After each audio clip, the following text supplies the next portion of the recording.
जय हिंद, वंदे मातरम साथियों। आपका फिर से स्वागत है अपने चैनल चुनू स्टडी IQ जीके पर। साथियों, आज हम आप सबके लिए मानव शरीर के टॉप 35 महत्वपूर्ण प्रश्न इस वीडियो में लाए हैं, जो आपके सभी एग्जाम के लिए बहुत ही महत्वपूर्ण हैं। तो आप लोग हमारे वीडियो में शुरू से लास्ट तक बने रहिएगा, ताकि आपको सभी क्वेश्चन अच्छी तरह से याद हो जाए। साथियों, हम इस क्वेश्चन बनाने में बहुत ज़्यादा मेहनत किए हैं, तो आप लोग हमारे वीडियो में शुरू से लास्ट तक बने रहिएगा, ताकि आपको सभी क्वेश्चन अच्छी तरह से याद हो जाए। चलिए हम लोग आज का पहला नंबर क्वेश्चन देखते हैं साथियों। आज का पहला नंबर क्वेश्चन है साथियों, मनुष्य में कुल कितनी हड्डियाँ होती हैं साथियों? तो आपका राइट आंसर होगा ऑप्शन ए 206 हड्डियाँ होती है। चलिए हम लोग अगला प्रश्न देखते हैं।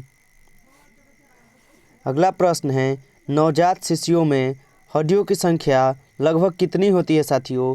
तो आपका राइट आंसर होगा ऑप्शन बी 300। चलिए हम लोग अगला प्रश्न देखते हैं। अगला प्रश्न है, मनुष्य की खोपड़ी में कितनी अस्थियाँ होती हैं? तो आपका राइट आंसर होगा ऑप्शन सी 8 अस्थियाँ होती है। चलिए हम लोग अगला प्रश्न देखते हैं। अगला प्रश्न है, मनुष्य के शरीर में पसलियों के कितने जोड़े होते हैं? तो आपका राइट आंसर होगा ऑप्शन डी 12 जोड़े होते हैं। चलिए हम लोग अगला प्रश्न देखते हैं। अगला प्रश्न है, मानव शरीर की सबसे छोटी हड्डी है। आपका राइट आंसर है ऑप्शन ए स्टेपीज है। चलिए हम लोग अगला प्रश्न देखते हैं। अगला प्रश्न है, मानव शरीर की सबसे लंबी हड्डी है।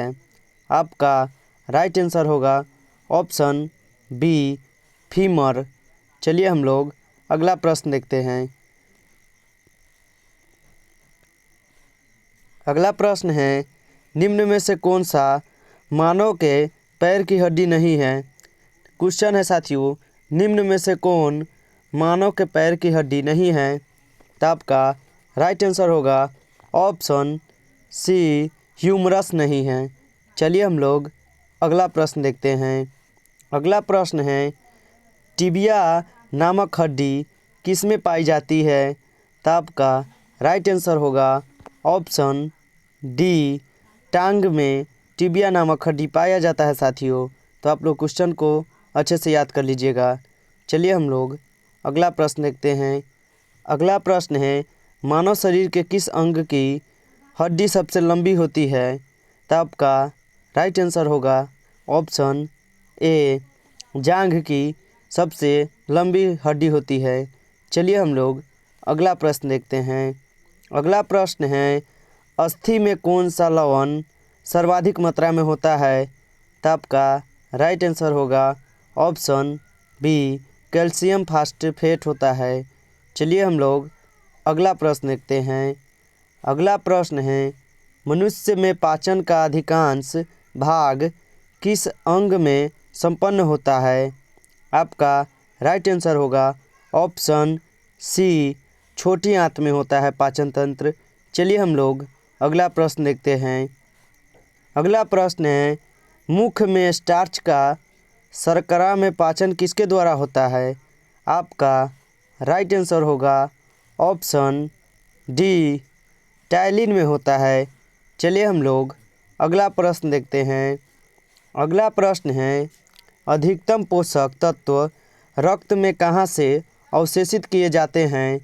तो आपका राइट आंसर होगा ऑप्शन ए छोटी आंत में। चलिए हम लोग अगला प्रश्न देखते हैं। अगला प्रश्न है, लार में कौन सा एंजाइम पाया जाता है? तो आपका राइट आंसर होगा ऑप्शन बी टाइलिन लार में पाया जाता है। चलिए हम लोग अगला प्रश्न देखते हैं। अगला प्रश्न है, लार में किसके पाचन में सहायक होती है? क्वेश्चन है साथियों कि लार किसके पाचन में सहायक होती है? तो आपका राइट आंसर होगा ऑप्शन सी स्टार्च में होता है सहायक। चलिए हम लोग अगला प्रश्न देखते हैं। अगला प्रश्न है साथियों, मानव शरीर में भोजन का रक्त द्वारा अवशोषण कहाँ सर्वाधिक होता है? तो आपका राइट आंसर होगा ऑप्शन डी छोटी आंत में होता है। चलिए हम लोग अगला प्रश्न देखते हैं। अगला प्रश्न है, प्रोटीन का पाचन कहाँ से प्रारंभ होता है? तो आपका राइट आंसर होगा ऑप्शन ए, उदर से होता है। चलिए हम लोग अगला प्रश्न देखते हैं।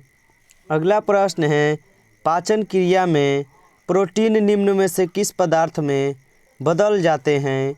तो आपका राइट आंसर होगा ऑप्शन बी, एमिनो अम्ल में बदल जाते हैं। चलिए हम लोग अगला प्रश्न देखते हैं। अगला प्रश्न है, पित्त निम्न में से किसके द्वारा पैदा किया जाता है? आपका राइट आंसर होगा ऑप्शन सी, यकृत से पित्त पैदा किया जाता है। चलिए हम लोग अगला प्रश्न देखते हैं। अगला प्रश्न है, सर्वप्रथम रक्त परिसंचरण तंत्र का अध्ययन किसने किया था? तो आपका राइट आंसर होगा ऑप्शन डी, हार्वे ने किया था। चलिए हम लोग अगला प्रश्न देखते हैं। अगला प्रश्न है, पेस मेकर का संबंध किससे है?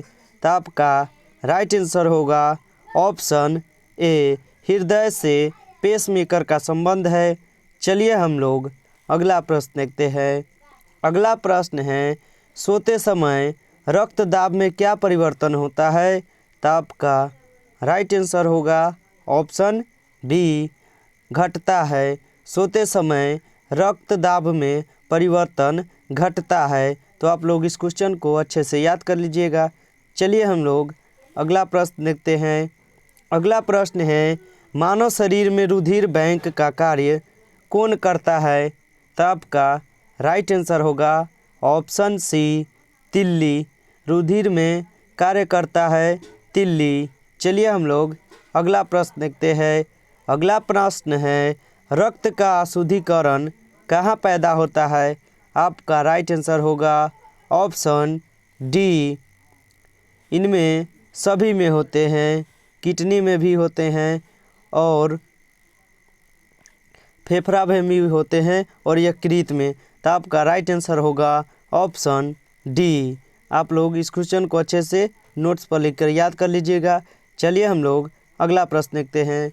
अगला प्रश्न है, रक्त में लाल रंग निम्न में से किसके कारण होता है? तो आपका राइट आंसर होगा ऑप्शन ए, हीमोग्लोबिन के कारण रक्त लाल दिखाई देता है। चलिए हम लोग अगला प्रश्न देखते हैं।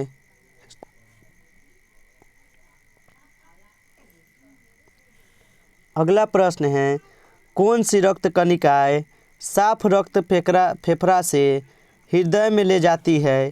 तो आपका राइट आंसर होगा ऑप्शन बी, फुफ्फुस शिरा ले जाता है।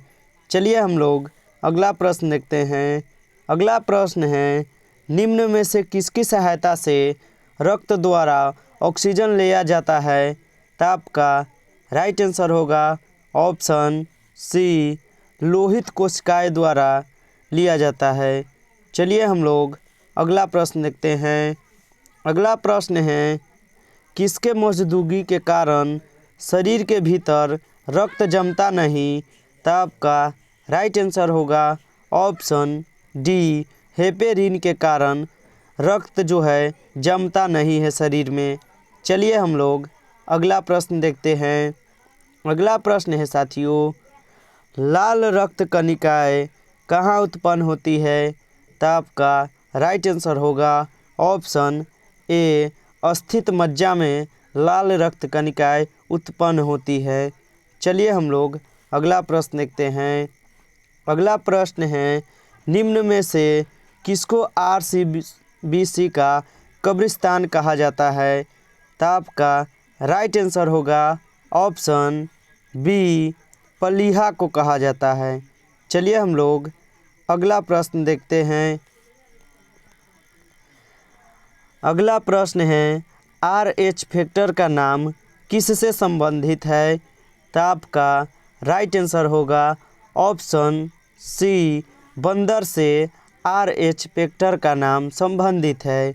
चलिए हम लोग अगला प्रश्न देखते हैं। अगला प्रश्न है, RH तत्व के अनुसार कौन सी जोड़ी विवाह के लिए उपयुक्त नहीं है? तो आपका राइट आंसर होगा ऑप्शन डी। RH प्लस पुरुष तथा RH माइनस महिला नहीं है। चलिए हम लोग अगला प्रश्न देखते हैं। अगला प्रश्न है सेरेब्रम किससे संबंधित है।